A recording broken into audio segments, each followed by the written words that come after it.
সুপ্রিয় দর্শক মণ্ডলী, সেভেন রিং সিমেন্ট ফ্রন্টলাইনে স্বাগত জানাচ্ছি আপনাদের সবাইকে। আজ আমাদের সঙ্গে রয়েছেন গণমাধ্যম ব্যক্তিত্ব ডক্টর আব্দুল নূর তুষার, এরপরে আছেন অধ্যাপক পারভেজ করিম আব্বাসী, আন্তর্জাতিক ঘটনা প্রবাহের বিশ্লেষক। দুজনকে স্বাগত জানাচ্ছি। ধন্যবাদ মতি ভাই। তুষারকে দিয়ে শুরু করি। বাড়ির পাশের বাড়িতে একটা নির্বাচন হয়ে গেল, জমজমাট নির্বাচন। ভোটের ইতিহাসে এত বেশি পার্সেন্টেজ ভোটার মানে কি হয়নি, অংশ নেননি কোথাও, খুব কম দেশেই হয়েছে এটা। যাই হোক, সেই নির্বাচনকে ঘিরে অনেক দিন যাবতই টান উত্তেজনা। কিন্তু বাংলাদেশে কেন এই উত্তেজনা, বাংলাদেশে কেন এই আতঙ্ক? আমি জানি না এটা কীভাবে আপনি বিশ্লেষণ করবেন। এক ধরনের প্রভাব আসলে রয়েছে পশ্চিমবঙ্গের রাজনৈতিক এবং অর্থনৈতিক ঘটনাবলী আমাদের এইখানেও এক ধরনের প্রভাব ফেলে। কারণ আমাদের মধ্যে তো একটা প্রাকৃতিক, রাজনৈতিক, ঐতিহাসিক একটা সম্পর্ক ছিল। কারণ এটা তো আসলে বঙ্গ ছিল, ইট ওয়াজ বেঙ্গল। তো বেঙ্গল যখন বিভক্ত হয়েছে, এটা রাজনৈতিকভাবে বিভক্ত হয়েছিল। এটা কিন্তু আসলে প্রকৃত অর্থে এমনভাবে বিভক্ত হয় না যেটা পাঞ্জাব কিংবা ওই দিকে বিভক্তিটা হয়েছে। সেখানে হয়েছিল প্রকৃত অর্থে একটা দ্বিজাতি তত্ত্ব। কিন্তু আমাদের এখানে যখন বেঙ্গল বিভক্ত হয়েছে, এখানে কিন্তু আসলে আমাদের এখানে হিন্দু অধ্যুষিত প্রচুর বড় এলাকা ছিল, ওইখানেও মুসলিম অধ্যুষিত বড় এলাকা ছিল, এবং একটা এক্সোডাস হয়েছে। কিন্তু সেই এক্সোডাসটা ওইখানকার মতো না যে একেবারে সব কিছু ছেড়ে অধিকাংশ লোক চলে গিয়েছে। আমাদের এখানে 2 কোটির বেশি হিন্দু ধর্মাবলম্বী আছেন, সনাতন ধর্মাবলম্বী আছেন, এবং তারা রয়ে গিয়েছেন। এক্সোডাস হয়েছে, মানুষ গিয়েছে, কিন্তু ওইভাবে নয়। এবং আমাদের সাংস্কৃতিক আদান প্রদান, রাজনৈতিক সম্পর্ক, এগুলি সবসময় ছিল। আর আমাদের কবিতা, সাহিত্য, এই জায়গাগুলিতে এক ধরনের প্রভাব ছিল। কেন? আপনি যদি চিন্তা করেন, এইখান থেকে চলে যাওয়া সাহিত্যিকরা ওইখানে গিয়ে বড় সাহিত্যিক হয়েছেন। এদের প্রত্যেকেরই বাড়িঘর এই দিকে ছিল, তারা চলে গিয়েছিলেন। তো এই কারণে একটা প্রভাব সবসময় ছিল, এক ধরনের শ্রদ্ধাবোধও ছিল, পারস্পরিক শ্রদ্ধাবোধ। তো সেই কারণে আমাদের সম্পর্কের কারণে আমরা প্রভাবিত হই। আর আমাদের আত্মীয় স্বজন অনেকে আছেন, আমার যদিও নাই, অনেকের আত্মীয় স্বজন আছেন, বিশেষ করে বর্ডার বেল্টে অনেকের আত্মীয় স্বজন ওই দিকেও আছেন, এই দিকেও আছেন। তো তাদের মধ্যে যাতায়াত আছে, অর্থনৈতিক সম্পর্ক আছে। এরপরে যখন আমরা স্বাধীনতা অর্জন করেছি, স্বাধীনতা যুদ্ধের সময় একটা সম্পর্ক নির্মিত হয়েছিল। অনেক শরণার্থী এখানে গিয়েছেন, তারা এই শরণার্থীদেরকে আসলেই জায়গা দিয়েছেন, আশ্রয় দিয়েছেন, চিকিৎসা দিয়েছেন ওই সময়, এবং মুক্তিযুদ্ধে তাদের একটা সহায়তা ছিল। সবকিছু মিলিয়ে একটা চমৎকার সম্পর্কের কারণে আমরা তাদের ঘটনাবলী দিয়ে অনেকাংশে প্রভাবিত হই, এবং আমরা এই এই এই ঘটনাগুলি আমাদেরকে বেশ আক্রান্ত করে। এখন আমাদের কাছে এক ধরনের পারসেপশন আছে যে ভারত একটি গণতান্ত্রিক দেশ, সেখানে আর কিছু যাই হোক নির্বাচন ভালো হয়, তারপরে হচ্ছে ওইখানে নির্বাচনী সিস্টেমটা খুব মানে ফুল প্রুফ, এটা অনেক দিন ধরে টিকে আছে। কিছু বলতে গেলে এবারে আমরা বৃহত্তম গণতান্ত্রিক দেশ। এই নির্বাচনের মধ্যে দিয়ে আমাদের মধ্যে প্রথম যে জায়গাটা তৈরি হয়েছে, আমরা সরাসরি বুঝতে পারলাম যে সেখানে নির্বাচন প্রশ্নবিদ্ধ হয়, এবং একেবারে আমাদের মতো করেই প্রশ্নবিদ্ধ হয়। 94% লোক ভোট দিয়েছে। মানে এটা যে কেউ বলবে, এটা এই ধরনের একটা সংখ্যাই প্রমাণ করে যে এখানে কোনো ঝামেলা আছে। তারপরে কি হয়েছে, এই ভোটের আগে 90 লাখের বেশি লোকের ভোট দেওয়ার অধিকার বন্ধ হয়ে গিয়েছে। তার মানে কি, আপনি 90 লাখ ভোটার যারা আগে ভোট দিত, তাদেরকে এবার ভোট দিতে দিলেন না। এবং তারপরে কি হয়েছে, ভোটের আগে থেকেই যে ধরনের রাজনৈতিক বক্তব্য দেওয়া হয়েছে, সেখানে প্রবল বিদ্বেষ, এবং এটা মূলত ধর্মভিত্তিক বিদ্বেষ, এমন নয় যে রাজনৈতিক বিদ্বেষ। মানে আপনি বাংলাদেশি মানে আপনি প্রথমত মুসলমান, এইভাবে বিদ্বেষটা ছড়ানো হয়েছে। তারপরে ছড়ানো হয়েছে যে আমরা তাদের ওখানে ঢুকে পড়ছি, এবং এই যে যত ভোটার বাতিল হয়েছে আমাদের এখান থেকে গিয়েছে। এখন এগুলো যে সব মিথ্যা, কিন্তু এই মিথ্যা জিনিসগুলিকে এই রাজনীতিতে ব্যবহার করা হয়েছে। ফলে আমাদের এখানে এক ধরনের অস্থিরতা তৈরি হয়েছে এই কারণে, যদি ওইখানে সন্ত্রাস, ভাঙচুর, আক্রমণাত্মক পরিস্থিতি, সংখ্যালঘু যারা তাদের উপর আক্রমণ হয়, এইখানে যদি একই ধরনের প্রতিক্রিয়াজনিত অস্থিরতা তৈরি হয়, সেটা আমাদের শান্তিকে বিঘ্নিত করবে। আমরা কি কারণে তাদের এইসব অস্থিরতা বা জটিলতার দায় আমরা কেন নিব? কিন্তু এই বিদ্বেষ প্রসূত যে বক্তব্য, এবং যারা জিতেছেন তাদের প্রধান যিনি শুভেন্দু সাহেব, তিনি তো অতিরিক্ত বিদ্বেষী কথাবার্তা বলেছেন। এবং তিনি এমনও কথা বলেছেন, রাত্রেবেলা ঢুকিয়ে দিবেন, তারপরে মানে যাতা কথাবার্তা, এগুলো বলাও একটা হাস্যকর। আর তাদের গণমাধ্যম আরেকটা কাণ্ড করেছিল।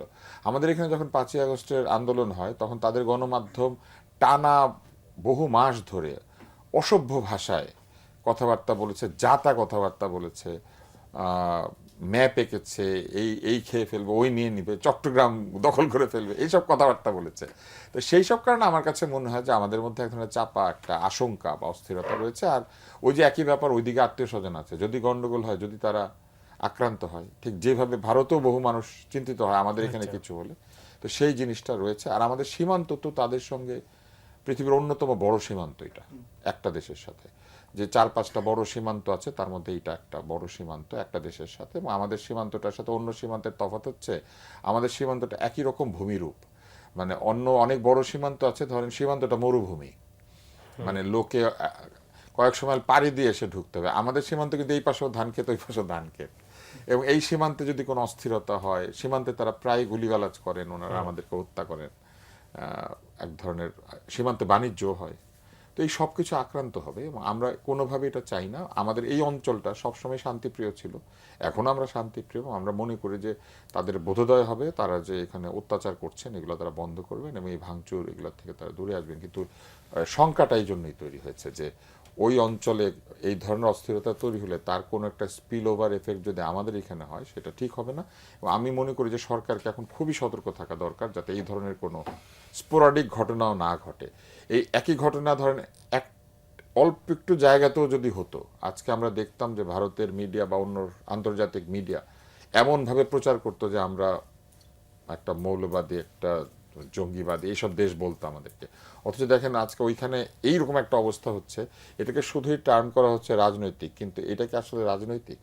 এটা আসলে একটা বিদ্বেষ প্রসূত অস্থিরতা। আর মমতা যে বলছেন উনি ক্ষমতা ছাড়বেন না, এটা নিয়ে আমরা পরে আলাপ করতে জি, পারি। আলাপ করবো অবশ্যই, আমি দেবো এটা আপনার না পারভেজ, আপনি কি আপনার মানে আপনি শুনলেন তো, জি জি মোটামুটি এটা বিবিধ বর্ণনাই আসছে দিয়েছেন। না, কিন্তু তাইলে কলকাতা অশান্ত এই যে পরিস্থিতিটা, এই ধরনের খবরাখবর যেটা আসছে, কলকাতা অশান্ত হলে তো বাংলাদেশেও যথেষ্ট সতর্কতার এবং উদ্বেগের কারণ আছে। একদম ঠিক বলেছেন, কিন্তু আমি এখানে তুষার ভাইয়ের সাথে কিছু জিনিস আরো অ্যাড করব। জি। প্রথম কথা হচ্ছে আমরা 1947 সালে আগে আর দুই বাংলা এক ছিল, এবং সত্যি কথা যে এই বিভাজনের পরেও, এই পার্টিশনের পরেও পূর্ববঙ্গের অনেকেই পশ্চিমবঙ্গে সেটেল করেছেন, পশ্চিমবঙ্গের অনেকেই হচ্ছে পূর্ববঙ্গে সেটেল করেছেন, এখনও হচ্ছে। এবং যেহেতু আমাদের ভাষাটা এক, সংস্কৃতির একটা সাদৃশ্য আছে, এবং হচ্ছে এমনকি পশ্চিমবঙ্গে জন্মগ্রহণ করা কাজী নজরুল ইসলাম আমাদের জাতীয় কবি। তো এখানে হচ্ছে, এবং আমাদের এখানকার যে ওখানকার কলকাতার এখানে আর্টস অ্যান্ড কালচার যেটাকে বলে, ওই এখানে ওই পৃথিবীতে সবচেয়ে যারা এখানে হচ্ছে যে আমি বলবো যে উজ্জ্বল যে তারকা, তারা সব হচ্ছে পূর্ববঙ্গ থেকে। তো এটা হচ্ছে এক ধরনের এটা আমরা একটা টান বোধ করি। হাউএভার, পশ্চিমবঙ্গে যেটা হচ্ছে সেটা নিয়ে আমাদের শঙ্কিত হওয়া উচিত, কিন্তু আবার সাথে সাথে ওটার উপর অনেক বেশি আমাদের প্রাধান্য না দেওয়া উচিত। আমি এটাও বলছি কেন। প্রথমত হচ্ছে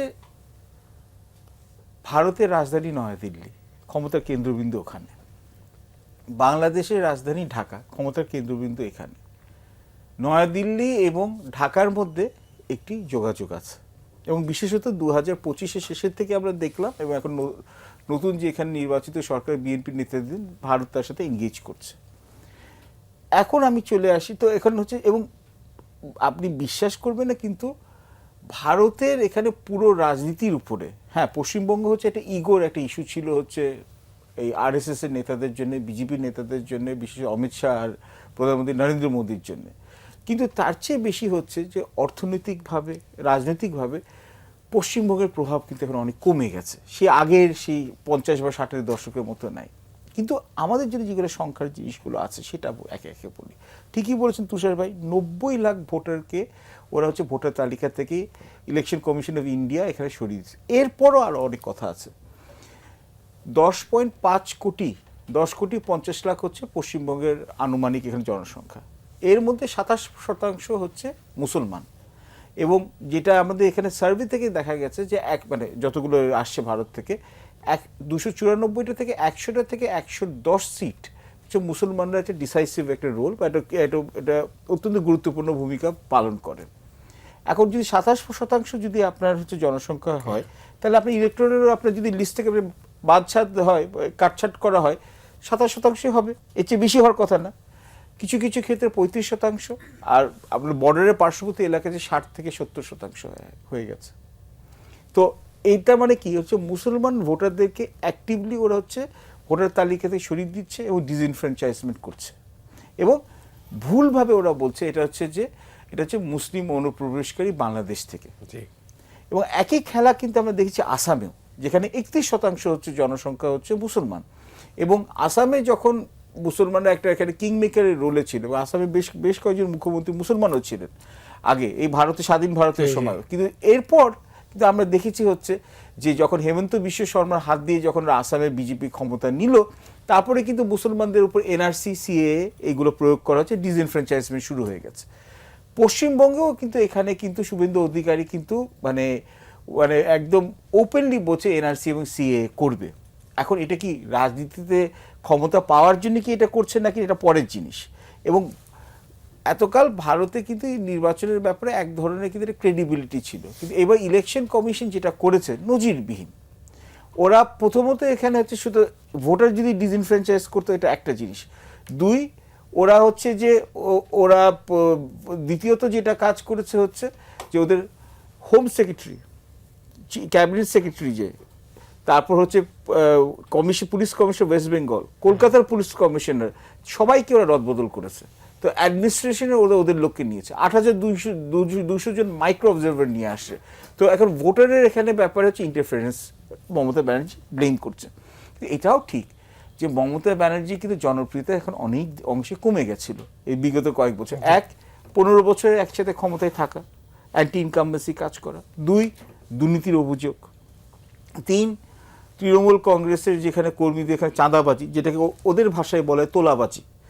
4 হচ্ছে আপনার এখানে আরেকটা জিনিস যেখানে এটা হয়েছে যে নারীরা হচ্ছে যে নিরাপত্তাহীনতায় ভুগছিল, কারণ এখানে আগে 1-2 বছর আগে নারীদের উপর বেশ কয়েকটা বলবো যে খুব কন্ট্রোভার্সিয়াল কেস আসছে, এবং অনেক জায়গায় হচ্ছে ধর্ষণের শিকার হয়েছে।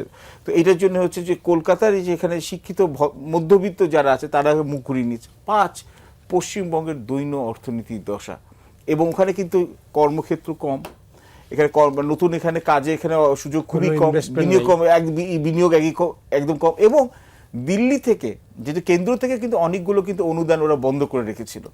এবং লাস্ট যেটা আমরা অনেকভাবে চিন্তাই করি না, এই 18 মাস কিন্তু বাংলাদেশ থেকে পিপল টু পিপল কন্ট্যাক্ট একেবারেই হয় নাই, এবং এটাও কিন্তু মমতা ব্যানার্জিকে অনেক ধাক্কা দিয়েছে। আমি বলি কীভাবে, তথ্যটাও দিয়ে দিই। 2023 ছিল শেষ বছর, যেখানে পুরো বছরটা ছিল হচ্ছে ভারত এবং বাংলাদেশের মধ্যে স্বাভাবিক সম্পর্ক ছিল পর্যটনের ক্ষেত্রে। যুক্তরাষ্ট্রের পরে দ্বিতীয় বৃহত্তম পর্যটক যারা আসে, সোর্স যেটা আছে হচ্ছে বাংলাদেশ থেকে 21 লাখ থেকে 22 লাখের মতো লোক গেছিল। এর মধ্যে 80% যায় হচ্ছে কলকাতায়। এক হচ্ছে ভাষার এখানে হচ্ছে সিমিলারিটি, আরেকটা হচ্ছে যে অবভিয়াসলি কালচারের এখানে। 3, কম্প্যারেটিভলি সস্তা। 4, হেলথ ট্যুরিজম। 5 হচ্ছে আপনার ধর্মীয় এখানে যে পর্যটন যেটাকে বলে, হিন্দু মুসলমান 2 ধর্মেরই লোক যায়। আপনি শুনলে আশ্চর্য হবেন, 1.4 থেকে 1.5 বিলিয়ন ডলার বছরে শুধু কলকাতাতে খরচ করা হয়। এই যে এত বড় টাকার অংশটা কলকাতা থেকে যে বিগত 18 মাস যেখানে যে ডিপ্রাইভড হয়ে গেছে, কলকাতার সেবা খাত, কলকাতার এখানে হসপিটালিটি সেক্টর, এটার উপর খুব বাজেভাবে ইম্প্যাক্ট পড়েছে। এবং মানুষের তখন হচ্ছে রেসিডুয়াল রাগটা পড়েছে হচ্ছে চিফ মিনিস্টারের উপরে, who happens to be Mamata Banerjee. কিন্তু এখন আমাদের প্রশ্ন হচ্ছে, এবং আপনি দেখুন আমাদের ভিসা সম্পর্কটা যখন এখানে নর্মালাইজ হচ্ছে, এটা কিন্তু ইন্ডিয়ার এখানে হচ্ছে ওয়েস্ট বেঙ্গলের নির্বাচনের পরে। তো এখন আমাদের চিন্তা করতে হবে যে এখন এইটার পরে যদি বাংলাদেশের এখানে গভর্নমেন্টে কিভাবে স্টেপটা নেয় পরে যদি দেখে বলেন। অনেক ধন্যবাদ। যেটা হচ্ছে যে মমতা ব্যানার্জি সম্পর্কে আপনি বলতে চেয়ে বলেননি বলে পরে বলবো। মমতা ব্যানার্জি সম্পর্কে বলতে পারেন। আর একটা হচ্ছে যে নির্বাচন কমিশন, যেটা পারভেজ উল্লেখ করলেন, নির্বাচন কমিশন ডেসপারেটলি মানে তার নিজের আগের চরিত্র হারিয়ে অন্য একটা চরিত্রে অবতীর্ণ হয়েছে। কারণ দীর্ঘ সময় ধরে বিজেপিও তো এখানে ক্ষমতায় রয়েছে, এবং দেশের অধিকাংশ অঞ্চলে বিজেপি তার প্রভাব বিস্তার করেছে। ফলে কেন্দ্র যদি এক ধরনের চেষ্টার মধ্যে থাকে যে দলীয়করণ করবে, সেই দলীয়করণ প্রক্রিয়াটা আমার ধারণা যে তারা করতে পেরেছে এখন এসে, এবং এটা করতে পারার ফলেই নির্বাচন কমিশন এখন ভিন্ন আচরণ করছে। প্রকৃত অর্থে এই নির্বাচনের মধ্যে দিয়ে আমরা বুঝতে পারছি যে ভারতের গণতন্ত্র বিপন্ন হয়ে উঠছে। আমাদের জন্য যতখানি না এটা সমস্যার ব্যাপার, একই সাথে ভারতের নিজের জন্য এটা একটি সমস্যার ব্যাপার। কেননা এইভাবে যদি ভারতে নির্বাচন হতে থাকে, কারণ ভারতের একটা বড় শক্তি হচ্ছে ভারতের প্রতিষ্ঠানগুলি অনেক শক্তিশালী ছিল, যেমন নির্বাচন কমিশনের শক্তিশালী ছিল। আমাদের মনে আছে যে ভারতের টিএন সেশন, তারপরে কিরণ বেদি, এদেরকে আমরা বেশ আইকনিক ফিগার হিসেবে মনে করতাম, যে তাদের পুলিশের প্রধান এইরকম একজন, বা তাদের নির্বাচন কমিশনের এত স্ট্রং, ভারতের বিচারপতিরা অনেক স্ট্রং, তাদের সাংবিধানিক প্রতিষ্ঠানগুলি অনেক স্ট্রং। কিন্তু আমরা এই গত কিছুদিন যাবত এটা বুঝতে পারছি যে তাদের এই প্রতিষ্ঠানগুলি ধীরে ধীরে ভেঙে পড়ছে, এবং এটা ভেঙে পড়ার যে ফলাফল, এটা কিন্তু ভয়ঙ্কর হবে। কারণ ভারত একটা বহুভাষিক বহুজাতিক দেশ, আমাদের মতো নয়। কিন্তু ভারতে ভিন্ন ভিন্ন জাতি বসবাস করে, ভিন্ন ভিন্ন ভাষা রয়েছে, এমনকি খাবার এই প্রান্ত থেকে ওই প্রান্তে যেতে যেতে খাবার পুরোটা বদলে যায়। একটা শহর থেকে একটা শহরে গেলেও শহর থেকে আরেকটা শহরে বদলে যায়, কালচার বদলে যায়, পোশাক বদলে যায়। তো এই কারণে আমার মনে হয় যে তাদের এখন চিন্তা করতে হবে যে বৃহৎ রাষ্ট্রের যে অবস্থা, তারা যদি এই প্রতিষ্ঠানগুলিকে বিতর্কিত করে তোলেন, তাহলে কিন্তু ভবিষ্যতে তাদের জন্য বৃহৎ একটা সমস্যা সৃষ্টি হবে। তবে তাদের সমস্যা সৃষ্টি হলে আমাদের কি, এইভাবে যদি আমি চিন্তা করি, তাহলে আরেকটা বড় বিষয় রয়েছে, যেটা এইমাত্র আমাদের সহ আলোচক বলেছেন, যে আমাদের বিরুদ্ধে যখন তারা বিষোদ্গার করেন, তখন এইটা কিন্তু মনে রাখতে হবে যে শুভেন্দু সাহেব যখন মুখ্যমন্ত্রী হবেন, যদি হন, তাহলে ওনাকেও তো এই অঞ্চলটাই পরিচালনা করতে হবে, এবং ওইখানে যে হাসপাতালগুলি আছে, ওইখানে আমাদের রোগীরা শুয়ে থাকে, ওনাদের রোগীরা না। কিন্তু ওনাদের এই হাসপাতালগুলি যে গত কয়েক বছরে বড় বড় হাসপাতালে পরিণত হয়েছে, এর একটি বড় কারণ হচ্ছে চাহিদা আমাদের মূলত পদ্মা নদীর ওই পারের লোকেরা কিন্তু ঢাকায় আসার চাইতে অনেকেই তারা ওই পারে চলে যান। সাতক্ষীরার সঙ্গে ডিরেক্ট অ্যাম্বুলেন্স সার্ভিস আছে, রাজশাহীর সাথে অ্যাম্বুলেন্স সার্ভিস আছে, মানে এই জিনিসগুলি, চুয়াডাঙ্গার সাথে অ্যাম্বুলেন্স সার্ভিস আছে। তার মানে কি, ওনাদের এই হাসপাতালগুলিতে আমাদের লোকজনকে পয়সা খরচ করে, হাসপাতালে পয়সা খরচ করে, হাসপাতালের বাইরের হোটেলটাতে খায়, হাসপাতালে বাসে চড়ে, ট্রেনে কেনাকাটা করে, পর্যটন করে। তারপরে আমাদের এখানে প্রচুর পরিমাণে ঈদে এবং পরবে তাদের ওইখান থেকে জিনিসপত্র আসে, এবং আমাদের লোকজন যায়। একটা বড় ব্যবসায়ী তো ছিল একসময় লাগেজ ব্যবসা, সেটা কিন্তু একদম কমে যায়নি। ওদের পীর সাহেবরা এখানে এসে ওয়াজ করে টাকা দিয়ে চলে যায়, ওদের ডাক্তাররা এখানে আসেন এবং লাইসেন্স ছাড়া এখানে প্র্যাকটিস করেন, যেটা নিয়ে আমরা অনেকবার কথা বলেছি আমাদের ডাক্তারদের হয়ে। এবং তারা এখানে এসে বিভিন্ন ক্লাবে তারা স্বাস্থ্য পরামর্শের নামে সেবা দেন। হ্যাঁ, বিভিন্ন বড় বড় ক্লাবে কিন্তু তারা যান, এমনকি আমাদের পুলিশ হাসপাতালে তাদের ডাক্তাররা এসে পরামর্শ দেয়। তো এই তাদের অর্থনীতির, পশ্চিমবঙ্গের অর্থনীতির একটা বিরাট ডিপেন্ডেন্স আমাদের উপর আছে, এবং এই ডিপেন্ডেন্সটা তাদের জন্য উপকারী, আমাদের জন্য না। এবং তাদের কিন্তু এটা চিন্তা করা উচিত যে আমরা কিনি বেশি, বেচি কম। আমেরিকা যে আমাদের সঙ্গে এই যে একটা চুক্তি করতে পেরেছে, কারণ কি, আমেরিকা কিনে বেশি, অতএব সে আমাদেরকে বলতে পেরেছে, এই তুমি যদি আমার কথা না শোনো তাহলে কিন্তু আমি কিনবো না। তো ওই অবস্থায় কিন্তু পশ্চিমবঙ্গের সঙ্গে আমরা আছি, আমরা পশ্চিমবঙ্গ থেকে কিনি বেশি, এবং তারপরে তাদের ওইটাও তো চিন্তা করা উচিত, তারা ইলিশ খেতে হলে কিন্তু আমাদেরকে লাগে। হ্যাঁ, এবং তাদের বহু জিনিস আমাদের এখান থেকে লাগে। তাদের সবচেয়ে বড় কথা হলো, তারা গরু যদি এখানে পাঠাতে না পারে, একসময় ভারতের জনসংখ্যার চেয়ে গরুর সংখ্যা বড় হয়ে যাবে, আমি যেটা বুঝি আর কি। এবং পরিবেশ দূষণ আপনি নিশ্চয়ই জানেন, পৃথিবীতে সবচেয়ে বেশি মিথেন গ্যাস উৎপাদনকারী যে প্রাণী, এটা হচ্ছে গরু। এবং তুষার, আমি একটা বিষয় আপনার জানতে চাচ্ছিলাম, যে ভারতীয় মিডিয়া কেন গদি মিডিয়া হিসেবে তকমা পেল? এটা পুরো জিনিসটা আমি আসলে জানি না, এটা আমি আসলে খুব ভালো করে জানি না। এটা আমার সমালোচক জানেন কিনা আমি জানি না, বলতে পারবো। হ্যাঁ, এটা হালকা হয়তো উনি বলতে পারবেন। তবে একটা আমার ধারণা যে মোদী সাহেবকে ট্রল করার জন্য এটাকে এরকম নাম দেওয়া হয়েছে। আর গোর মধ্যে গরু আছে কিনা আমি ঠিক জানি না, এটা উনি বলতে পারবেন। কিন্তু একটা জিনিস আপনি চিন্তা করুন, একটা বহুল একটা ব্যবসা কিন্তু আমাদের এখানে তাদের সঙ্গে হয়, সীমান্তে কিন্তু একটা বড় বাণিজ্য হয়। এবং একটা সময় মানে এই ব্যবসাটা এক ধরনের একটা ইনফর্মাল অর্থনীতির চাকা তাদের ওখানে ঘুরিয়েছে। তো অতএব শুভেন্দু সাহেব যদি চিন্তা করেন যে তিনি পশ্চিমবঙ্গ চালাবেন, তাহলে আমাদের সঙ্গে সম্পর্ক খারাপ করে তার জন্য পশ্চিমবঙ্গ চালানোটা কঠিন। দিল্লি থেকে তার কাছে টাকা আসে না, আমাদের এখান থেকে যায়। আচ্ছা, হ্যাঁ, স্বাভাবিক, আমরা সেখানে কেনাকাটা করি। যেটা সমালোচক বলেছেন যে 5ই আগস্টের আন্দোলনের কিছুদিন আগে থেকে এবং তারপরে দীর্ঘ সময় ধরে আমাদের কিন্তু এই লেনদেনটা বন্ধ হয়ে গিয়েছিল। বন্ধ হয়ে যাওয়ার কারণে ওদের ওখানে প্রচুর হোটেল বন্ধ হয়ে গেছে, ওদের ওখানে প্রচুর সেবামূলক খাতে ক্ষয়ক্ষতি হয়েছে। ওটা তো ভিসাই বন্ধ ছিল। হ্যাঁ, কিন্তু তাতে করে ওদেরই ক্ষতি হয়েছে, আমাদের কি হয়েছে? আমাদের আসলে সেরকম কিছু হয়নি, বরং আমাদের কিছু টাকা বেঁচে গিয়েছে। আপনি আমাকে বলেন কি কারণে আমাদের ওইখান থেকে লেহেঙ্গা আনতে হবে, কি কারণে আমাদের ওইখান থেকে শাড়ি কাপড় এনে আমাদের এখানে বিয়ে করতে হবে, এরকম কোনো কথা নেই। কিন্তু হয় নাই বিয়ে, এখন হয় নাই। কোভিডের সময় যখন আমাদের রোগীরা ইন্ডিয়া যেতে পারে না, আমাদের এখানে চিকিৎসা হয় নাই, হয়েছে। এবং আপনি একটা মজার ব্যাপার কি জানেন, আমাদের এখানে মৃত্যুর হার কমে গিয়েছিল কোভিডের সময়, কারণ মানুষ যেহেতু স্বাস্থ্য বিষয়ক ওই পরামর্শগুলি মেনেছে, হাত ধুয়েছে, অন্য কিছু করেছে, শুধু তো কোভিডের হাত থেকে বাঁচে নাই, অসংখ্য ইনফেকটিভ ডিজিজের হাত থেকে বেঁচেছে, স্বাস্থ্যবিধি মেনে চলেছে, একজন আরেকজনের সাথে দেখা করে না, ফলে এটা একটা বড় ব্যাখ্যা আছে। কিন্তু এই জিনিসটা কিন্তু তাকে মনে রাখতে হবে যে আমাদের বাংলাদেশের আর্থিক প্রণোদনা ছাড়া ওনার পক্ষে এই পশ্চিমবঙ্গের ক্রমবর্ধমান বেকারত্ব, অস্থিরতা, ওনার হাসপাতালগুলিতে বিছানাগুলিকে ব্যস্ত রাখা, হোটেলগুলিকে ব্যস্ত রাখা, ওনাদের সেবা খাতকে ব্যস্ত রাখা, এটা সম্ভব না। এবং কলকাতা নগরী অতি দ্রুত একটি, মানে শুধু কলকাতা নগরী না, ওনাদের ওখানে যারা লেখালেখি করেন তাদের বই ম্যাক্সিমাম আমরা পড়ি, আমাদের এখানে আসে। যাই হোক তুষার, আমাদেরকে সতর্ক থাকতে হবে, আমাদেরকে সতর্ক থাকতে হবে, আমাদের রাজনৈতিক এবং নিরাপত্তাজনিত সতর্কতা, যে আমাদের এখানে যেন কেউ এটার সুযোগ নিয়ে কোনো অস্থিরতা তৈরি করতে না পারে। আমাদের এখানে যারা সনাতন ধর্মাবলম্বী রয়েছেন তাদের যেন কোনো ধরনের বিপদ না হয়। এবং এইটাই হচ্ছে আমাদের সুযোগ বিশ্বের কাছে তুলে ধরার, যে আমরা বহুদিন থেকেই তাদের চাইতে অনেক বেশি অসাম্প্রদায়িক, এবং আমাদের এখানে অসাম্প্রদায়িকতা চর্চা করা, বা আমাদের এখানে যারা সংখ্যালঘু বা সংখ্যায় কম বাংলাদেশের নাগরিক, তারা যে আমাদের এখানে নিরাপদে থাকতে পারেন, এই বিষয়টাকে এস্টাবলিশ করার জন্য এখন সরকারের সামনে এটা একটা সুযোগ।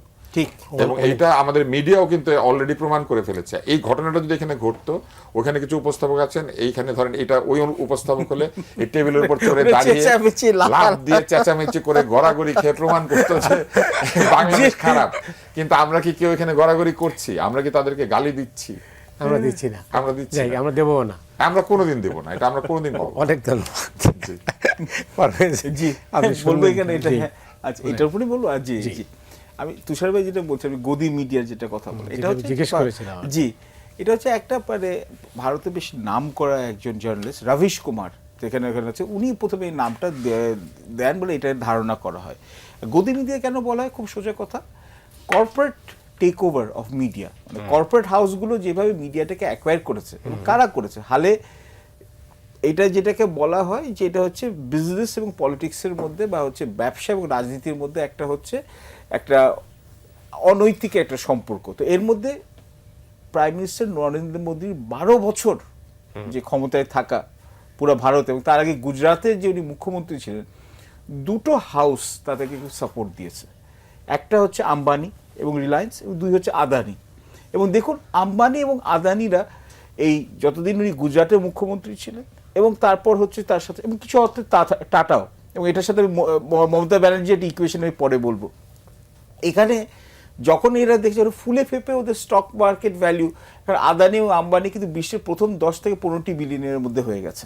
তো এটা হচ্ছে ক্রনিক ক্যাপিটালিজম। অনেকে বলেন যে মোদির সমালোচকরা যারা আছে ক্রনিক ক্যাপিটালিজম হবে। এবং এই গদি মিডিয়া কেন যতগুলো আপনার যে এখানে চ্যানেলগুলো আছে, মানে যেগুলো এখানে ভিউয়ার ফলোয়ারশিপ আছে, বা যতগুলো নিউজ পেপার আছে, এর মধ্যে আদানিরা বা আম্বানিরা বা টাটারা এখানে হচ্ছে একভাবে টেক ওভার করে ফেলেছে। এবং দেখা গেছে যে ইন্ডিপেন্ডেন্ট জার্নালিস্ট যারা আছেন, যেমন কারণ থাপার এককালে খুব রেপুটেড ছিলেন, যার প্রোগ্রাম থেকে মোদি এখানে ওয়াক আউট করে গেছিলেন এখানে প্রশ্নগুলো করার জন্য, যেখানে গুজরাটের রাইটের ব্যাপারে, বা রবিশ কুমার, বা এখন এনডিটিভি যেখানে হচ্ছে যে আদানিরা যেখানে একটা অ্যাকুইজিশনে চলে গেছে, এখানে কিন্তু ক্রিটিসিজমটা খুব মিউটেড হয়ে গেছে, বা বিজেপির শর্টকামিংসগুলো এখানে মিউটেড হয়ে গেছে। তো অ্যাজ এ রেজাল্ট আপনি এটার জন্য হচ্ছে গদি মিডিয়াটা বলে, এবং এটা আমাদেরও কিন্তু মাথায় রাখা উচিত, যেটা আমরা শেখ হাসিনা সরকারের শেষের দিকে আমরা দেখতাম যে আমাদের মিডিয়াটা একটা ইকোসিস্টেম হয়ে গেছিলো, যে একজন এখানে যে সরকারের উন্নয়নের বাইরে কিছুই নেই। আপনি কিছু বলতেন, আপনি না, এখানে আপনার প্রতি যথেষ্ট চাপ ছিল। এমনকি আমার মনে আছে যখন আমাদের এই নিরাপদ সড়ক আন্দোলন হচ্ছে, যে তুষার ভাই তার প্রোগ্রামে, আমি তো ইস্ট ওয়েস্টে পড়াই, তা আমাদের বাচ্চাদের উপর বেধড়ক পিটানি হয়েছিল, কিন্তু আপনি জিজ্ঞেস করেছেন হেলমেট বাহিনী কি, এটা কয়েকজন লোক, জিলুর রহমান আছেন, কয়েকজন লোক সাহসী হয়ে বলেছেন, বাকিরা তো বলতে পারেন নানান কারণে, আমি ওইদিকে যাচ্ছি না। তো এটা আমাদের এখানে অ্যাকোয়ার করা উচিত। এবং দুই, আমাদের বুঝতে হবে যে কি কি জিনিস আমাদের করা উচিত না। আমাদের এখান থেকে এই মমতার উত্থান এবং পতন, এটাও কিন্তু একটা জিনিস যেটা আমাদের এখানে, আমাদের এখানে যারা রাজনীতিতে এখানে যারা আগ্রহ আছে, এক, মমতা ব্যানার্জি বিশ্বাস করেছিলেন অনেকটা শেখ হাসিনার মতো যে উনার ছাড়া পশ্চিমবঙ্গের বিকল্প নাই। এটা কিন্তু হচ্ছে এক ধরনের একটা হচ্ছে অহমিকা। দুই, উনি মনে করেছিল ভোটাররা তো পশ্চিমবঙ্গের ভোটাররা গড়পড়তাইতে ওরা হচ্ছে যে ওরা শিক্ষিত, আমি বলছি গড়পড়তায় ওদের বাঙালিত্ব নিয়ে ওদের হচ্ছে একটা এক ধরনের একটা অহংকার আছে, ওরা কোনোদিন বিজেপিকে আনবে না ক্ষমতায়।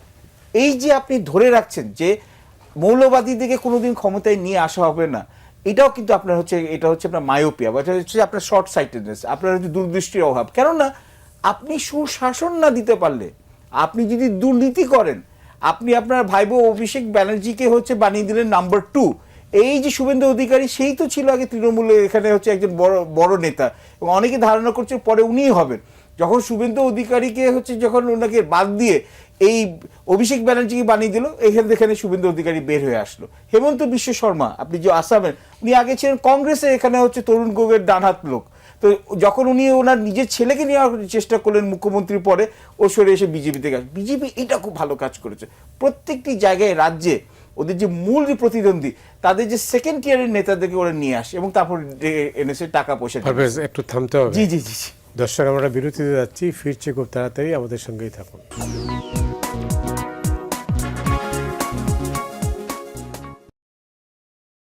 সুপ্রিয় দর্শক মণ্ডলী, আবারও ফিরে এলাম ফ্রন্ট লাইনে। আমাদের সঙ্গে রয়েছেন আব্দুল নূর তুষার, অধ্যাপক পারভেজ করিম আব্বাসির বক্তব্য আমরা শুনেছি। তো আপনার কাছে আসছি যে আমাদের স্বরাষ্ট্রমন্ত্রী, বাংলাদেশের স্বরাষ্ট্রমন্ত্রী বিজিবিকে সতর্ক করেছেন পুশিন ইস্যুতে সতর্ক থাকার জন্য সীমান্তে। এটা স্বাভাবিক, এটা করা উচিত। কেননা উনি তো হুমকি দিয়েছেন শুভেন্দু যে পুশ করা হবে। আর তাছাড়া এরকম একটা অশান্তিপূর্ণ অবস্থায় অনেকেই ভাবতে পারেন যে কিছুদিন নিরাপদে থাকার জন্য আমরা সীমান্তটা ক্রস করি। তো এটা যেন করতেন তারা না পারেন, এটা অবশ্যই আমাদের সতর্ক থাকা উচিত। তবে এই যে শুভেন্দু যখন বলেন যে আমাদের এখান থেকে অনেক লোক ঢুকে পড়েছে, তো ভারতেরও তো একটা সীমান্তরক্ষী বাহিনী আছে, ওনারা কি বছরের পর বছর ঘুমিয়েছিলেন? তারপরে তারা যে বলেন যে আমাদেরকে অনেক লোক ঢুকিয়ে দেওয়া হয়েছে। 17 বছর ভারতের অত্যন্ত মিত্র একটি সরকার ক্ষমতায় ছিল, এবং তারা বলতো যে ভারতের সাথে আমাদের স্বামী স্ত্রীর মতো সম্পর্ক, তারপরে ভারতের ইতিহাস, আমাদের ইতিহাস, কি কি জানি বলতো, হ্যাঁ এইসব বলতো। তো যারা কিনা মাথা তুলে ওইভাবে কথা বলতো না ভারতের সঙ্গে, তো তাদের এই বন্ধুপ্রতিম সরকার কি তাদের ওখানে লোক ঢুকিয়ে দিয়েছিল? আবার ধরেন যদি এটাই হয় যে বন্ধুপ্রতিম সরকারই ছিল এবং লোকও ঢুকিয়ে দিয়েছে, তাহলে সেই বন্ধুপ্রতিমকে আবার আশ্রয় দিল, মানে যে কিনা লোক ঢুকিয়ে দেয় তাদের ওইখানে, এবং কোথায় আশ্রয় দিল? একেবারে সেন্ট্রাল জায়গাতে। ফলে এই পুরো ব্যাপারটা পুরোটাই হচ্ছে একটা স্ববিরোধী কথাবার্তা। তবে এটার মধ্যে দিয়ে ওই যে তারা যে 90 লাখ লোকের ভোটের অধিকার কেড়ে নিচ্ছেন, কিংবা তারা যে নানান ধরনের প্রশাসনিক নিবর্তন চালাচ্ছেন, এবং এখন তো সরাসরি তারা বুলডোজার নিয়ে দোকান ভাঙছেন, বাড়ি ভাঙছেন, মানুষকে আক্রমণ করছেন। উত্তরপ্রদেশে যোগী আদিত্যনাথের মডেল। হ্যাঁ একদম, মানে তারা একটা আতঙ্কের পরিবেশ তৈরি করতে চাচ্ছেন। এটা করলে, পুশব্যাক না করলেও বহু মানুষ নিরাপদ জায়গায় যেতে চাইবে। ফলে আরেকটা সমস্যা তৈরি হওয়ার সম্ভাবনা আছে। আমি মনে করি যে বিজেপিকে টোটাল অ্যালার্টে রাখাটাই বুদ্ধিমানের কাজ, এবং একটা দীর্ঘ সময় ধরে, শুধু এখন না, মানে আমাদের সীমান্তের কঠোরতা আরো বৃদ্ধি করতে হবে, যাতে কোনোভাবেই গরু ছাড়া যেন কিছু আসতে না পারে। হ্যাঁ, এটা চেষ্টা করা উচিত।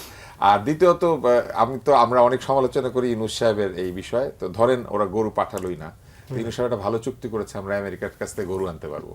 মানে গরুর ব্যাপারটা আমরা দেখলাম যে গরু ছাড়া আর কিছু আসবে না, আসতে পারে। হ্যাঁ, ওইখানে অনেক ঝামেলা আছে চুক্তিটা। কিন্তু আমি আসলে রসিকতা করছি। আমরা সবসময় টকশোতে এসে যেটা করি, আমরা খুবই সিরিয়াস থাকি, তো একটু রসিকতা করলাম এই জন্য যে দেখেন এরকম একটা পরিস্থিতিতে আজকে উল্টা জায়গাটা চিন্তা করেন, মনে করেন বাংলাদেশে এরকম হয়েছে এবং এরকম একটা অশান্তি তৈরি হয়েছে, যে আক্রমণাত্মক পরিস্থিতি আমাদেরকে ফেস করতে হতো, করেছি তো কিছুদিন আগেই তো আমরা আজকে বাংলাদেশ যে আচরণটা এখন করছে, আমাদের গণমাধ্যম, আমাদের ইন্টেলিজেন্সিয়া, আমাদের সরকার, তো তার মানে আসলে কি প্রমাণিত হচ্ছে? আমরাই মূলত বন্ধুপ্রতিম এবং আমরাই মূলত বন্ধুত্বপূর্ণ একটি দেশ, আমরাই মূলত একটি অসাম্প্রদায়িক দেশ। এবং এই অঞ্চলে যতগুলি দেশ রয়েছে এরকম, যেখানে সংখ্যালঘু এবং সংখ্যা গুরুর একটা সমস্যা আছে, সেখানে কিন্তু আমাদের এখানে সবচেয়ে বেশি শান্তিপূর্ণ পরিবেশ আছে। আমি মনে করি যে এটা বজায় রাখার জন্য একদিকে যেমন সরকার এখন নিরাপত্তা বাহিনীগুলিকে অ্যালার্ট করছেন, আরেকদিকে একটা সকল রাজনৈতিক দলের একটা বৈঠকও ডেকে ফেলা উচিত, এবং ডেকে পরিষ্কারভাবে কমিটমেন্ট নেওয়া উচিত যে কোনো ধরনের রাজনৈতিক উস্কানি থাকবে না, কোনো রকম উস্কানি কেউ দিবে না, যাতে করে কোনোভাবে এইখানে একজন সংখ্যালঘু, একজন অন্য ধর্মের মানুষও যেন অনিরাপদ বোধ না করে, বরং তারা যেন এই সমস্যার মধ্যে দিয়ে বুঝতে শেখে যে বাংলাদেশে এইখানে সবচেয়ে নিরাপদ জায়গা তাদের জন্য, এবং এইটাই সবচেয়ে আমি মনে করি যে একটা অধিকারের জায়গা। এবং এইটা যদি করা যায় তাহলেই যে 5ই আগস্টের কথা আমরা বলি না যে এটা অধিকারের দেশ তৈরি করার কথা ছিল, এইটাই তো অধিকার। যে আমাদের এখানে যে জন্মাবে সে আমাদের নাগরিক হিসেবে সম্পূর্ণ নিরাপত্তা পাবে, যেটা আজকে পশ্চিমবঙ্গ করতে পারলো না। এটা না করার মধ্যে দিয়ে তারা যে দীর্ঘমেয়াদী ক্ষতিগ্রস্ত হবে, তাদের ইমেজ শুধু না, আজকে ধরেন ওইখানে যারা বড় বড় কথা বলতেন, এইসব বুদ্ধিজীবীদের কথাগুলি আমাদের আর বিশ্বাস হবে না, এবং তাদের গণমাধ্যম যে এইভাবে আমাদেরকে আক্রমণ করেছিল, আজকে আমরা খুব চমৎকারভাবে তাদেরকে বলতে পারবো যে তোমাদের যদি কিছু শিখতে হয় তাহলে আমাদের এখান থেকে শিখতে পারবো। অনেক ধন্যবাদ পারভেজ। এই যে আপনি জানেন যে 2024-এর আগস্ট থেকে বাংলাদেশের সঙ্গে যে ভিসা বন্ধ ছিল, 1।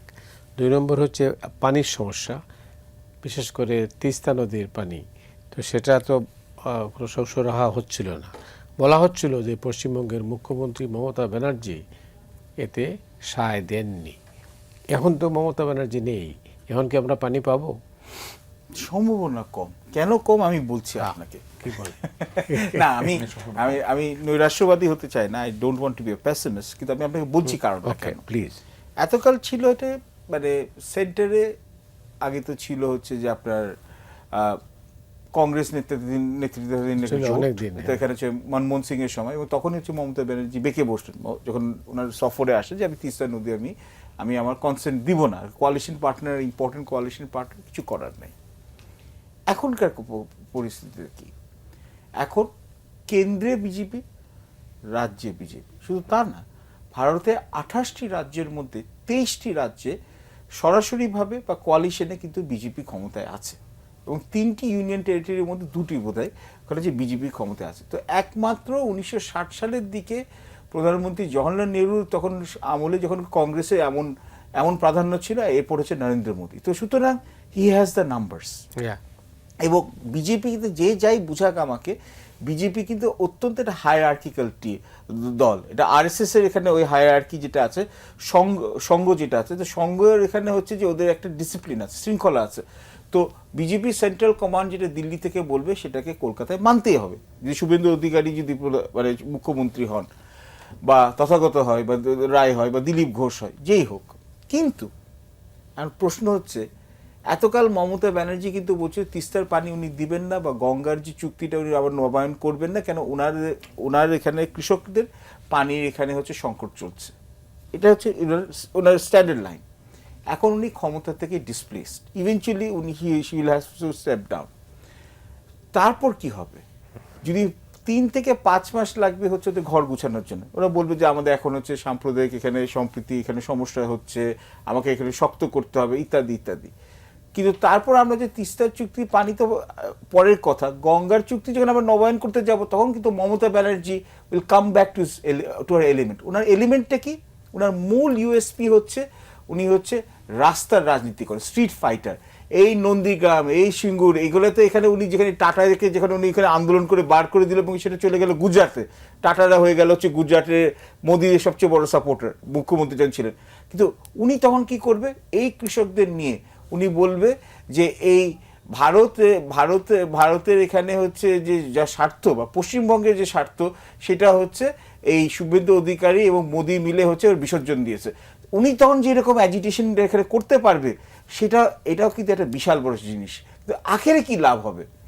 আখেরে কিন্তু ভারত বাংলাদেশের সাথে আপনি বলবো যে হচ্ছে energy infrastructure, people to people contact সবই বাড়বে, এবং অফকোর্স ওনাদের ব্যবসা বাণিজ্য এখানে বিনিয়োগ বাড়ানোর জন্য, চায়নার ফুটপ্রিন্ট কমানোর জন্য, পাকিস্তানের এখানে ইনফ্লুয়েন্স কমানোর জন্য, অ্যাক্রস সাউথ এশিয়া, ইন্ডিয়ার বাংলাদেশের সম্পর্ক ভালো রাখা উচিত, আমাদের উচিত। কারণ এখানে আমাদের জ্বালানি যদি আমরা আমদানি করতে চাই, এখানে হাইড্রো ইলেকট্রিসিটি নেপাল, ভুটান থেকে, আমরা ভারতকে খুশি করেই রাখতে হবে ট্রানজিটের জন্য। কিন্তু পানির ব্যাপারে তখন ওখানে কি বলবে?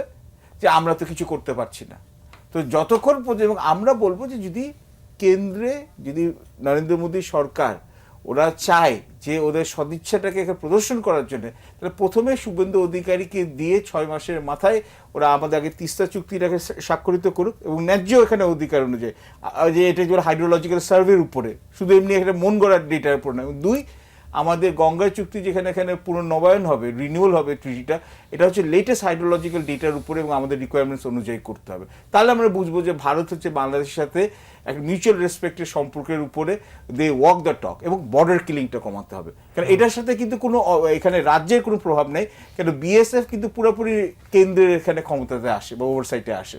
এই দুটো কমালে আমরা বুঝবো যে এখানে ভারত আরও বেশি মাইন্ডফুল আমাদের সাথে সম্পর্কটা এটা উইন উইন সম্পর্কে রাখার জন্য। এবং অবশ্যই আমরা ভারতের সাথে সুসম্পর্ক রাখতে চাই, কিন্তু তারাও তাদের লোকাল পলিটিক্সে অ্যান্টি বাংলাদেশ কার্ড খেলা কমাক, এবং তাহলে দেখা যায় অটোমেটিকলি আমরাও আমাদের রাজনীতিতে অ্যান্টি ইন্ডিয়া কার্ডটা খেলার প্রবণতাটা কমে যাবে।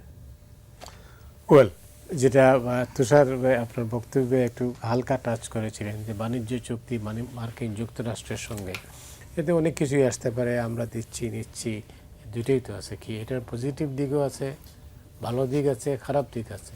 তো এই চুক্তিটা এখন এই মুহূর্তে কেন আলোচনায়? আমেরিকার সঙ্গে একটা বাণিজ্য চুক্তি আমাদের হতেই পারে এবং হওয়া কোনো খারাপ কিছু না, কিন্তু এই চুক্তির কিছু শর্ত রয়েছে, যে শর্তগুলি আসলে আমাদের দীর্ঘমেয়াদে আমাদের ব্যবসায়ীদের যে স্বাধীনতা সেটাকে খর্ব করবে। যেমন আমি ছোটবেলায় একটা আমেরিকান প্রতিষ্ঠানে কাজ করেছি, একদম আমার ক্যারিয়ারের প্রথম সময়। সেই সময় আমি দেখতাম যে তারা কোনো পেন্সিল, তারা চাইনিজ পেন্সিল কিনবেন না। তাদের একটা ওইখানে একটা বিল আছে, যে বিলের মধ্যে জনগণের করের টাকা দিয়ে চাইনিজ জিনিস কেনা যায় না। ফলে যেহেতু এটা জনগণের করের টাকা খরচ হতো ওইখানে, তো তাই কোনো Chinese cycle, Chinese pencil, Chinese stapler pen তারা কিনবেন না। ফলে আমরা ওই জার্মান স্টেপলার পেন, তারপরে ইন্ডিয়ান পেন্সিল, স্টেডলার, নটরাজন, হ্যাঁ স্টেডলার, এগুলো ব্যবহার করতাম, দামি দামি জিনিস। আমি খুব খুশি থাকতাম, কারণ ওগুলো তো দামি শার্পনার, দামি পেন্সিল, এগুলো তো নর্মালি আমরা কিনি না। জ্যামিতি বক্সটা পর্যন্ত তারা অন্য দেশের আনতেন। তো এগুলা আমেরিকা করে অনেক আগের থেকে। আমাদের এখানে যেটা সমস্যা হয়েছে, এই চুক্তিটার মধ্যে কিছু কিছু ধারা আছে, যার মধ্যে একটা হচ্ছে যে আমরা মার্কিন যুক্তরাষ্ট্রের আপত্তি রয়েছে এমন কোনো দেশের সঙ্গে বৃহৎ বাণিজ্য চুক্তি করতে পারবো না। এবং তার মানে কি দাঁড়াচ্ছে? তার মানে হচ্ছে বৃহৎ বাণিজ্য চুক্তিগুলি আমাদের অবশ্যই আমেরিকার সঙ্গে দেখিয়ে নিতে হবে। এইটা একটা ভালো জিনিস না। আরেকটা হচ্ছে তারা কিছু কিছু জিনিস কিনতে আমাদেরকে বাধ্য করেছেন, যে পণ্যগুলি আমরা হয়তো অন্য জায়গাতে কম প্রতিযোগিতামূলক মূল্যে কিনতে পারবো। ব্যবসার বড় সূত্রই তো হচ্ছে কম্পারেটিভ অ্যাডভান্টেজ, যেখানে আমি সস্তা পাবো কিন্তু ভালো পণ্য পাবো, আমি সস্তায় ভালোটা কিনবো, এবং যত সস্তায় কিনবো আমার তো ততই অর্থ বাঁচবে। আমাদের মতো দরিদ্র দেশের তো অর্থ বাঁচানো হচ্ছে আমাদের টার্গেট। তো সেই জায়গাতে ধরেন আমি তুলা কিনবো আমেরিকার থেকে, গরুর মাংস কিনবো আমেরিকার থেকে, কিংবা ধরেন গম কিনবো আমেরিকার থেকে, যেটা একদমই আমরা আমেরিকান গম আমরা এখানে আনতাম না কখনো। তো এইগুলো আমাদের ওইখান থেকে কিনতে হবে, এটা বাধ্যতামূলক। ফলে ধরেন দাম যাই হোক আমার তো কিনতেই হবে। এটা একটা কোটার মতো। একসময় আমাদের এখানে একটা গার্মেন্টসের কোটা ছিল যে আমেরিকা এত ডজন কাপড় আমাদের কাছ থেকে নিবেই নিবে। একটা পর্যায়ে আমরা আন্দোলন শুরু করলাম যে কোটার আর দরকার নাই, কারণ তখন কোটার কারণে আমরা কম রপ্তানি করতে পারছিলাম।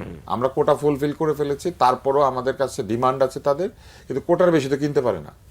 তো ঠিক একই অবস্থাটা এখন আমেরিকা আমাদের উপরে দিয়েছে। আমাদেরকে বলেছে এত পরিমাণ গম তোমাকে কিনতেই হবে, এত পরিমাণ বস্তু তোমাকে কিনতেই হবে, এই প্লেন তোমাকে কিনতে হবে। এখন ধরেন আমার যদি প্রয়োজন নাও থাকে আমি তাও বিমান কিনবো। এটা কি হয় আমাদের মতো দরিদ্র দেশে? এই জিনিসগুলি চাপিয়ে দিয়েছে। এই চাপিয়ে না দিয়ে আমার কাছে মনে হয়েছে এটা একটা ট্রাম্প সাহেবের একটা কূটনৈতিক ত্রুটি, যেটার জন্য এই দেশটির সঙ্গে আমাদের সাধারণ মানুষের যে এক ধরনের শ্রদ্ধার সম্পর্ক আছে না, আমরা কিন্তু আমেরিকাকে খুব পছন্দ করি, এবং আমেরিকার সঙ্গে আমাদের এক ধরনের একটা সম্পর্ক আছে। আমাদের ছেলে মেয়েরা আমেরিকায় পড়তে গেলে আমরা ভাবি যে সবচেয়ে ভালো জায়গায় পড়ছে, আমেরিকাতে থাকলে আমরা ভাবি সবচেয়ে স্বাধীন দেশে আছে, আমেরিকান খাবারকে আমরা মনে করি সবচেয়ে বিশুদ্ধ, আমেরিকান ওষুধকে মনে করি সবচেয়ে ভালো। এটা তো একটা পারসেপশন। হ্যাঁ, ওই জায়গাতে উনি ক্ষতি করলেন জিনিসটার। আমরা বোয়িং এ চড়ে এমনিতেই খুশি হতাম, আমাদের প্রয়োজন অনুযায়ী বোয়িং কিনবো, কিন্তু উনি যে জোর করে বোয়িং কিনাচ্ছেন, পৃথিবীর সেরা প্লেনটাতে চড়ে আমাদের মনে হবে কি জানেন, এইটা আমাকে জোর করে কিনিয়েছে, হ্যাঁ এটা আমাকে বাধ্য করেছে কিনতে। এবং শুধু তাই না, উনি কিছু কিছু জিনিস যে বাধ্য করলেন আমাদেরকে, যে তোমাকে কিনতেই হবে, নিতেই হবে, করতেই হবে, এটা করতে গিয়ে আমাদের কিছু কিছু জায়গাতে ক্ষতি হবে। যেমন আটা ময়দা কে খায় আমাদের দেশে? একটু গরিবরা বেশি খায়। এখন ধর বেশি দামে গম আনলে আটা ময়দার দাম তো বাড়বে।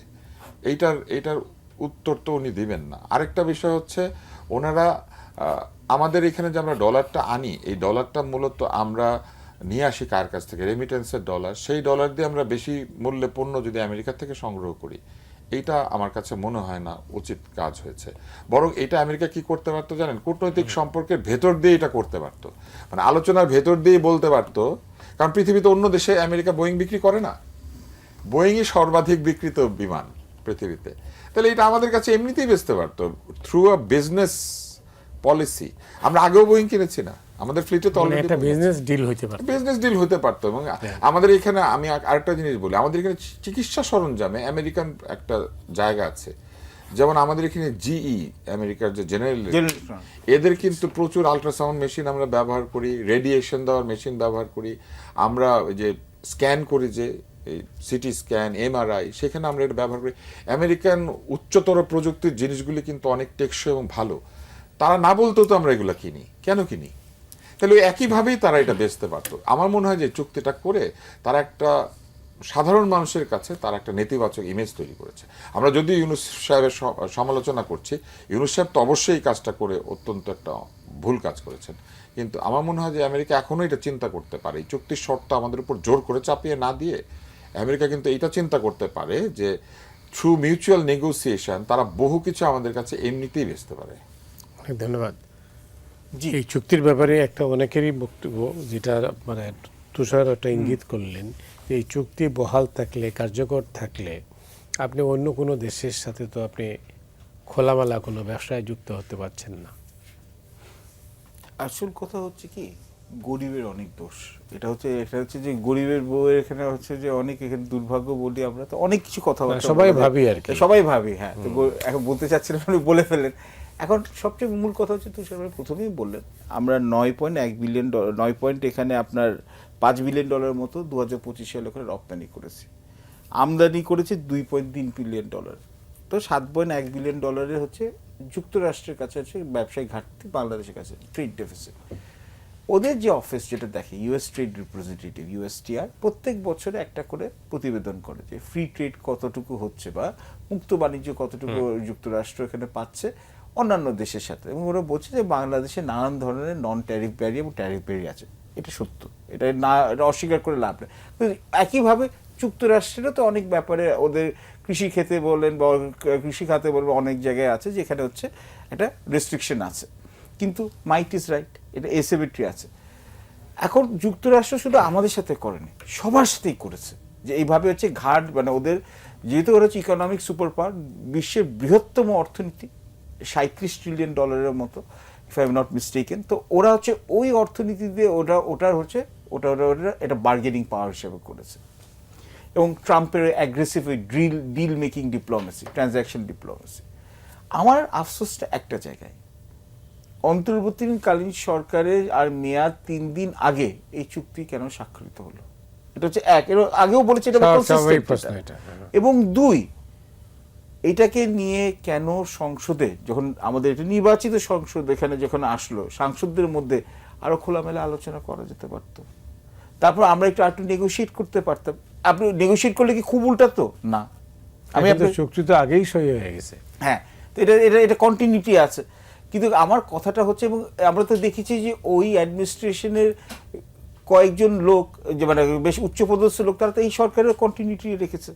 এবং আপনি দেখুন, খুব ইন্টারেস্টিং, বিএনপি এবং জামায়াতে ইসলামী কেউই কিন্তু খুব বেশি সমালোচনা করে নাই কিন্তু হচ্ছে এই চুক্তিটা নিয়ে।